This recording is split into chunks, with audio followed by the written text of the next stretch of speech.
श्राद्धात् परतरं नान्यत् श्रेयस्करमुदारितं तस्मात् सर्वप्रयत्नेन श्राद्धं कुर्याद् विचक्षणः। यो संसारमा हामीले यो शरीर लिएर आइसकेपछि यो हिमवत खण्डको भारतवर्षको यो मेरुदण्ड हृदय क्षेत्रमा रहने हरेक व्यक्तिको श्राद्ध भन्दा ठूलो अर्को कर्म छैन। कल्याणकारी अरु कुनै पनि ठूलो यज्ञ मानिदैन यो समाजका लागि, यो संसारका लागि, घरका लागि, प्रजाका लागि, सन्तानका लागि।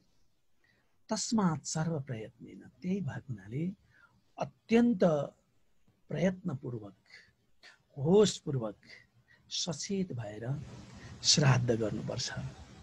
हेमाद्रीको यो वचन सँगसँगै म हाम्रा अग्रज ऋषि सन्त महर्षिहरूलाई हार्दिक नमन गर्छु, जसले यी ज्ञान रत्नहरू हामीलाई दिए। अनि यहाँहरू सबैलाई हार्दिक नमन गर्छु। प्रातःकालीन अभिवादन छ।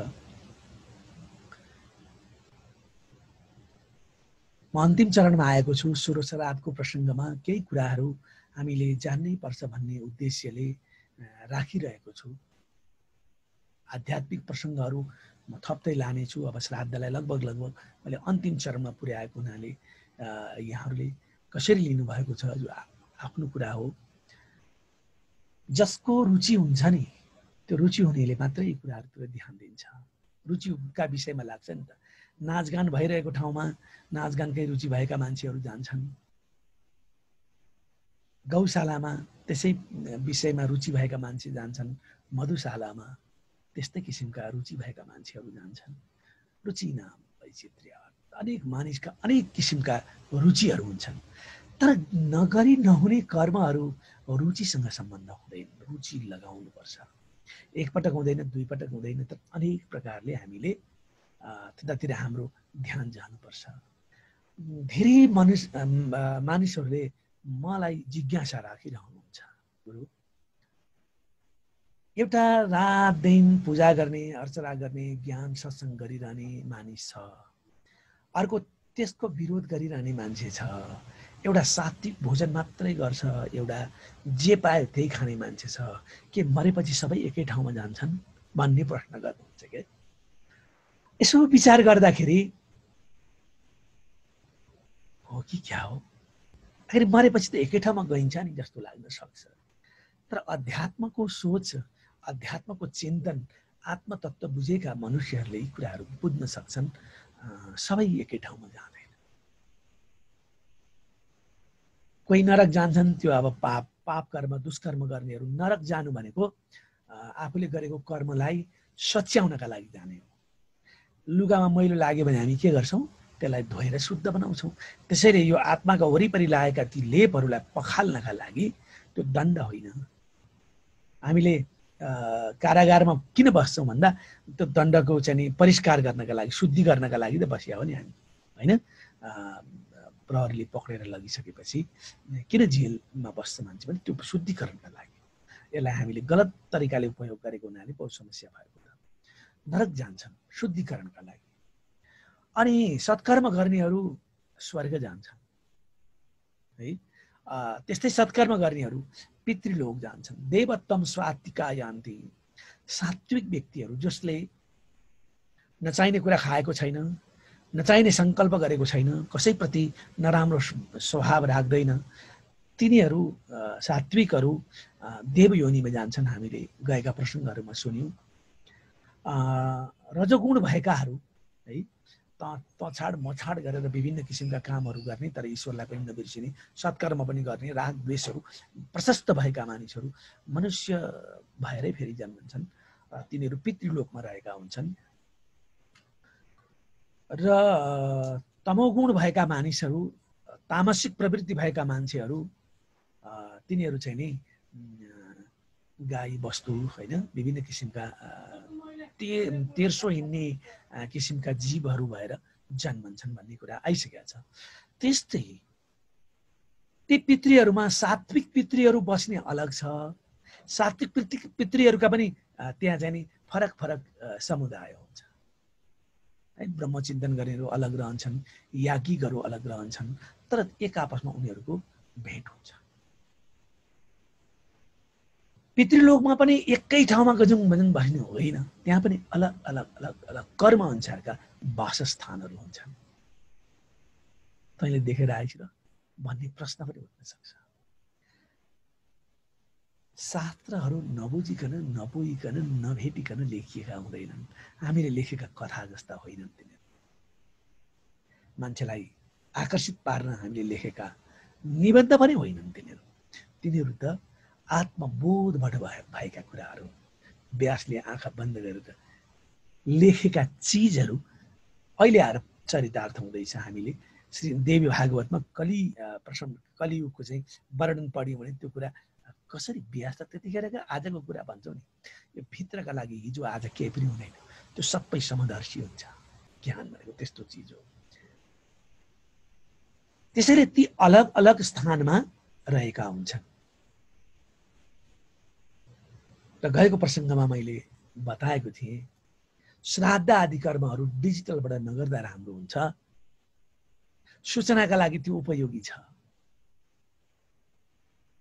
त्यसले शिक्षा दिन्छ। ज्ञान त गुरुमुख हुनु पर्यो, अगाडि हुनु पर्यो, अनि ज्ञान प्राप्त हुन्छ, अलग कुरा हो त्यो। त श्राद्ध चाहिँ अनुष्ठान हो। त्यसैले अघिल्लो दिनदेखि शुद्ध भएर हामी बस्छौँ। धेरैले सोध्नुहुन्छ, यो कपाल चाहिँ काट्नु नपरे हुन्थ्यो नि भनेर भन्नुहुन्छ। कति माया लागेको त्यो कपालको, के दिएको छ त्यसले? पसिना एक दिन नुहाएन भने जुम्रा होइन। जति सुन्दर देखिन्छ नि, टोपी लगाउँदा पनि देखिन्छ कि। कपालले मात्रै सुन्दरता हुने होइन, कलिको विशेषता हो कपालमा सुन्दरता देख्ने भनेको नि। कपाल नकाटिकन श्राद्ध गर्नु हुँदैन। जब पितृहरू अघिल्लो दिन बेलुका आउने भएको हुनाले हामीले अघिल्लो दिन नै कपाल काट्छौँ कि। अनि सात्विक भोजन गर्छौँ, बडा सावधान भएर, अरू पूजाभन्दा विशेष सावधानीपूर्वक गर्नुपर्ने भएको हुनाले। हुन त अहिले त श्राद्ध गर्न जाँदा ला अस्ति नै झिकेको थिएँ, जनै लाखै पो छैन गुरु भन्ने पनि व्यक्तिहरू भेटिन्छ। अनि धर्म र संस्कारका कुराहरू उहाँहरूबाटै हुन्छ बढी। त्यसैले व्यवहार र लाई नै संस्कार बनाउनुपर्छ क्या हामीले। जनाईको महत्त्व हामीले बुझ्न सकेनौँ। आउँदा कुनै प्रसङ्गमा म जनाईको बारेमा मात्रै पनि बताउन कोसिस गर्नेछु, जानेसम्मको कुरा। त्यसैले श्राद्ध अनिवार्य कर्तव्य हो, आफूले गर्नुपर्ने कुरा। जीवनमा हामीले जन्मेपछि गर्नै पर्ने कर्तव्यहरू मध्येभित्रको सबभन्दा महान कर्म श्राद्ध हो। श्राद्धलाई हेलचिक्राइ गर्नु जीवनलाई बर्बाद गर्नु। 6 प्रकारका तर्पणहरू मैले गएको प्रसङ्गमा भने, देव तर्पण, ऋषि तर्पण, दिव्य मानव तर्पण, दिव्य पितृ तर्पण, यम तर्पण र मनुष्य तर्पण। हाम्रा पितृहरू मनुष्य तर्पण गर्छौँ हामी, ती पितृहरूलाई मनुष्यकै रूपमा राखेर। यो जनाई दायाँ र बायाँ पार्दा पार्दा थकाइ लाग्छ, त्यसैले श्राद्ध गर्न साह्रै गाह्रो छ। तपाईँलाई त्यो चाहिँ कोही चाहिँ यो पिक्चर हेर्न जानुहुन्छ, त्यो भिडमा लाइन बस्दा दिक्क लागेन, तर श्राद्ध गर्दा आफ्नो अगाडि उभिएको पितृलाई खाना दिँदा हामीलाई त्यति गाह्रो लाग्छ। सभ्य अपसभ्य विपरीत कुरा होइन। यो शरीर रूपी ब्रह्माण्डको दायाँ भागमा देवत्वको अधिष्ठान हुन्छ, देवताहरू रहन्छन्। बायाँ भागमा पितृहरूको अधिष्ठान हुन्छ, पितृहरू बस्छन्। र यो हृदयको भागमा ऋषिहरूको निवास हुन्छ। यो शरीर सामान्य कुरा हो, जे पाए त्यही खाएर यो शरीरलाई नराम्रो बनाउनु मिल्छ। हेर्नुहोस् त, गजुर, मन्दिरको गजुर, क्या राम्रो मन्दिर छ हाम्रो शरीर। शिवलिङ्ग जस्तो छैन हाम्रो शरीरको बनोट, टाउको हेर्नुहोस् त। नबुझ्दाखेरि त अचम्म लाग्छ। 5वटा तत्त्व छन् यो संसारमा, 5वटा तत्त्वले यो शरीर बनेको छ। जिब्रोले जल तत्त्व पत्ता लगाउँछ, कानले आकाश तत्त्व पत्ता लगाउँछ, नाकले पृथ्वी तत्त्व पत्ता लगाउँछ, अनि आँखाले तेज तत्त्व पत्ता लगाउँछ। 5वटा तत्त्वलाई एउटा शरीरको टाउकोले सम्पूर्ण कुरालाई एकैचोटि ग्रहण गर्न सक्ने यस्तो शरीर, यस्तो टाउको लिएर हामी बसेका छौँ। यसलाई त हामीले व्यवस्था गरेका छौँ। के बनायो शरीरलाई। त्यसैले यो शरीरभित्र राम्रो चिज नहाल्दाखेरि हाम्रो बुद्धि राम्रो बन्दैन। बुद्धि त खानपानले बन्ने हो नि। हरेक बिहान हामीले 1 लोटा जल पितृहरूलाई अर्पण गर्नुपर्ने हो। त्यो नित्य श्राद्ध, नैमित्तिक श्राद्ध, काम्य, एकोदिष्ट, पार्वण, 5 प्रकारका मुख्य श्राद्ध, अरू 96 प्रकारका श्राद्धहरूको बारेमा म यहाँहरूसँग चर्चा गरिसकेको छु। वेदका मन्त्रहरूमा कर्मकाण्डसँग सम्बन्धित मन्त्रहरू चाहिँ 96,000 श्लोक छ। तिनीसँग सम्बन्धित श्राद्धहरू 96वटा छन्।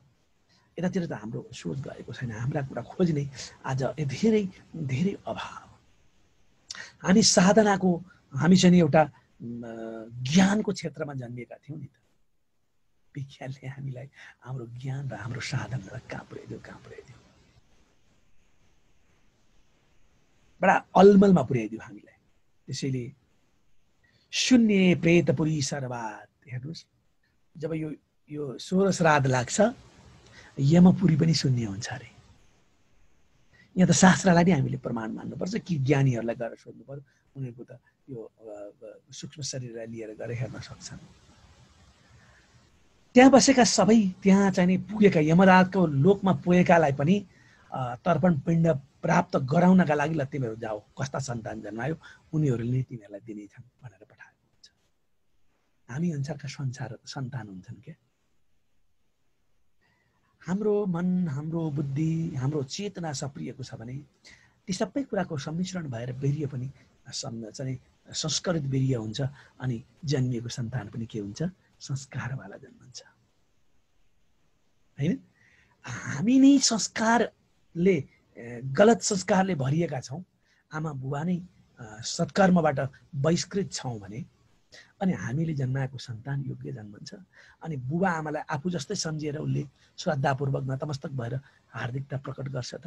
अहिले हामीले हेरौँ त, न गुरुलाई मान्ने मानिसहरूको बाहुल्य छ। हेर्नुहोस् त, देशका सबभन्दा ठुला ठुला नेताहरूलाई हामी गाली गर्न किन तयार भयौँ भने संस्कारै त्यस्तो भयो। अभिभावक बिग्रिएपछि सन्तान पनि बिग्रिन्छ। हामी बिग्रिएको हुनाले हाम्रा सन्तान बिग्रिए, यो चाहिँ नेता बिग्रिएकोले जनता पनि बिग्रिए। त्यसैले संस्कार सबैको सबैभन्दा महत्त्वपूर्ण कुरा हो। र संस्कारभित्र बसेको जुन कर्तव्य हो श्राद्ध, त्यो श्राद्धका विषयमा हामीलाई हेमाद्री, कात्यायन, मनुस्मृति, धर्म सिन्धु, है, अनि निर्णय सिन्धु, यी सबै बनेर हामीलाई सिकाएका छन्। हाम्रो संविधान यही हो। धर्मको संविधान यिनीहरू नै हुन्। व्यावहारिक संविधान राज्यले घोषणा गर्ला समय, ठाउँ, परिवेश अनुसार, तर हाम्रो धर्मको चाहिँ संविधान त यही हो। तर आज हामी सम्प्रदाय अनेक भएको हुनाले हामीले अनेक प्रकारका आफ्नै आफ्नै खाले पनि बनाइदियौँ कि वेदलाई बिर्सिएर पनि कतिपय बनाएका अवस्थामा छन्। कतिपय गुरुहरूले श्राद्ध गर्नु पर्दैन, एउटा देउतालाई माने पुगिहाल्छ भनेर पनि समाज भड्काएको पनि भेट्टाइयो। हामी आफै भित्रबाट आगो लगाइरहेका छौँ, आफ्नो संस्कार नष्ट गरिरहेका छौँ। आफ्नो घरमा आफै आगो सल्काएर अनि उज्यालो प्रकाश पारेर, होइन, उज्यालो दिएँ मैले भन्दै हिँडिरहेका छौँ। भोलि बस्ने त त्यही घर हो नि। जमात बटुल्नु धर्मको चिन्तन गराउनु होइन, धर्म आफूभित्र हुने कुरा हो। लाखौँ मान्छेले सुन्दैमा ज्ञान हुने होइन। आकर्षण गर्न सके मैले भनेको कुरा सबैले लिन्छन् भन्ने कुरा पनि गलत कुरा हो। बोध गराउनुपर्छ। त्यसैले दीक्षा र शिक्षामा फरक छ। आज हामी कठिन परिवेशमा छौँ। संसारमा डरलाग्दा भयावह रोगहरू जन्मिएका छन्। त्यो जन्माउने अरू होइन है, हामी नै हो। प्रकृति बिग्रियो नि त। प्रकृति बिग्रिसकेपछि त राम्रो कुरा निस्कियो भने पनि बिग्रेको ठाउँमा गएर बिग्रेको र राम्रोसँग त्यो घर्षण भएपछि के हुन्छ? जस्तो 7 बारमा 7 प्रकारका ऊर्जाहरू यो धरतीमा आउँछन्। सूर्यमा 7 वटै रङ्ग छन्। त्यो 7 किसिमका ऊर्जा आउँदाखेरि सूर्यसँग सम्बन्धित ऊर्जा आइतबार हामी प्राप्त गर्छौँ, शिवसँग सम्बन्धित ऊर्जा हामी सोमबार प्राप्त गर्छौँ, गणेशसँग सम्बन्धित ऊर्जा हामी बुधबार प्राप्त गर्छौँ र के अरे मङ्गलबार। अनि बुधबार र बिहिबार हामीले प्राप्त गर्ने ऊर्जा भनेको नारायणसँग सम्बन्धित, शुक्रबार ज्ञानसँग सम्बन्धित, मेधासँग सम्बन्धित, वीर्यसँग सम्बन्धित ऊर्जा हामी प्राप्त गर्छौँ। शनिबारको ऊर्जा हाम्रो तागत हो, मङ्गलबार र शनिबारको। ती ऊर्जाहरू यो धरतीले हामीलाई दिएको छ। तर त्यो बेलामा सोमबारका दिनमा रक्सी पिएको छ, मासु खाएको छ, अनि धरतीबाट आएको पोजिटिभ एनर्जी पनि यो शरीरमा आउँछ। अनि त्यो मासुबाट, त्यो रक्सीबाट आएको एनर्जी पनि एक आपसमा त्यो जुट्दाखेरि के हुन्छ? अनि हामी शान्त हुन सक्छौँ, अनि हामी भलाद्मी हुन सक्छौँ। भलाद्मी भनेको के हो? मान्छेको अगाडि हात जोडेर शान्त भएको देखिनु भलाद्मी हो कि मन सधैँ एक नासले, इन्द्रिय सधैँ एक नासले एक ठाउँमा रहेर गलततिर नजाने बनाउनु? त्यसैले भलाद्मी हुनका लागि यी सबै कुरा हामीले याद गर्नुपर्छ। खानपान अनि हाम्रो जो चाहिँ वातावरण, रहनसहन, परिवेश, यी सबै सुधार्न सक्नुपर्छ। अनि हाम्रो समाज, हाम्रो विश्व शान्त हुन सक्छ। एउटा देशले विकास गर्यो भने अर्को देशमा कटाक्ष गर्ने, त्यसलाई बिगार्न, खुट्टा टार्ने विश्वमै चलेको यो एउटा नकारात्मक प्रभाव, यो कलीको दोष हो। कली भनेको छल कपट हो। कली अर्को चिज होइन। हामी भित्र जागृत भएको लोभ लालच नै कली हो। कली बाहिर छैन, आफै भित्र छ कली। शत्रु बाहिर छैन। शत्रु कसैले बनाउने होइन। हुन त एकजना जङ्गलमा गएर बसेको ऋषिको पनि निन्दक, उपेक्षक र प्रशंसक बन्छन्। निन्दा गर्ने पनि हुन्छन्, उपेक्षा गर्ने पनि हुन्छन्, प्रशंसा गर्ने पनि हुन्छन्। त्यसैले त्यो उसको कुरा हो, छोडिदिनुहोस्। तपाईँ आफ्नो काम गर्नुहोस्। मलाई राम्रो भनिदिन्छ कि भनिदिँदैनसँग छैन। दुनियाँलाई देखाउनका लागि तपाईँ कर्म गर्नुहुन्छ भने त्यहाँ धर्म हुँदैन, त्यहाँ सभ्यता पनि होइन। त्यो आफू राम्रो हुनका लागि गर्नुहोस्, समाज राम्रो बनाउनका लागि गर्नुहोस्। त्यस्तै श्राद्ध, पुराण, ठुल्ठुला यज्ञहरू देखाउनका लागि होइन, आफ्ना लागि गर्ने हो। आफ्नो लागि गरेको समाजका लागि गरियो नि। समाजका लागि गरेपछि त देशका लागि भयो नि, देशका लागि गरेपछि विश्वका लागि हुन्छ। त्यो भावना अहिले टुटेको छ। त्यसैले अहिले हामीलाई हेर्नुहोस्, यत्रा ठुला रोगहरूले हामीलाई हाम्रा धर्म, संस्कार र संस्कृतिका कुराहरू अगाडि ल्याउन दिइरहेको छैन। पहिला जीवन हो। तर धर्म संस्कार त आफ्नो हृदयको कुरा हो नि त। घरमा बसेर गर्न सक्छौँ त। गुरुहरूलाई जान नदिनु चाहिँ यो सरकारले नबुझेको कुरा हो जस्तो लाग्छ मलाई। मान्छेहरू कति भिड गरेर कस्तो कस्तो प्रोपगण्डा मचाइरहेका छन्। तर एउटा गुरुलाई एउटा घरसम्म जाने वातावरण सरकारले मिलाउन सक्छ, गरेन। त्यो कुरामा ऊ डुबेको छैन नि। उसले विश्व साहित्य पढ्यो, विश्वका चाहिँ थुप्रै कुरा पढ्यो, तर आफ्ना कुरा पढेन। त्यसैले त्यस्ता व्यक्तिहरू हामीले माथि पुर्याएका छौँ। हाम्रा संस्कार र संस्कृति बुझ्ने मान्छे त पछि पर्ने, काम नलाग्ने जस्ता देखियौँ, तर जीवनमा काम लाग्ने कुरा त्यही हो। हामी ब्रह्माण्डका विभिन्न शक्तिहरूले बाँचेका छौँ। देखेको कुराले बाँचेको होइन, अदृश्य शक्तिबाट हामी बाँचेका छौँ है। त्यसैले त्यो नदेख्दैमा त्यो नहुने कुरा होइन। यतातिर हाम्रो ध्यान जानु आवश्यक छ। आजको समाजले त्यो त्यतातिर सोध्नुपर्छ भन्ने मलाई लाग्छ। र अहिले हाम्रा बिचमा यी विभिन्न उठेका प्रश्नहरूको समाधान हामीभित्रै छ। र हामीलाई भड्काएर श्राद्ध आदिमा विघ्न बाधा ल्याउने, श्राद्ध गर्नु हुँदैन भनेर कोही तपाईँलाई भन्दैछ भने तपाईँ आफूबाट च्युत हुँदै हुनुहुन्छ। कुनै धर्म त्यस्तो आएछ भने, कुनै धर्मले श्राद्ध गर्नु हुँदैन है, श्राद्ध गर्यो भने, घरमा देउता पुज्यो भने त्यो बिग्रियो भन्दैछ भने त्यो गलत छ। त्यसभित्र संस्कार छैन। त्यसले आफूलाई पनि नाच्दैछ र तपाईँलाई पनि। अनन्तमा प्रविशन्ते। एकजना आँखा नदेख्ने व्यक्ति त आफू मात्रै खाडलमा पस्छ, तर बोध नभएको मान्छेले तपाईँलाई लिएर गयो भने के गर्छ? भने हजारौँ तपाईँ जस्ता मान्छेलाई खाडामा हालिदिन्छ। आफू त गयो गयो, सबैलाई खाडलमा हालिदिन्छ है। त्यसैले सचेत हौँ, हाम्रा धर्म कर्म र संस्कारहरूलाई जोगाउँ, श्राद्धलाई सामान्य नठानौँ। यो श्रद्धाको विषय, त्यही बुवा म हुँ, म नै पिता हो, हाम्रा पिता पुर्खा ब्रह्मादेखि हामीसम्म अहिलेसम्म त्यो जिन छ हामीसँग। त्यसैले हामीसँग गोत्र छ।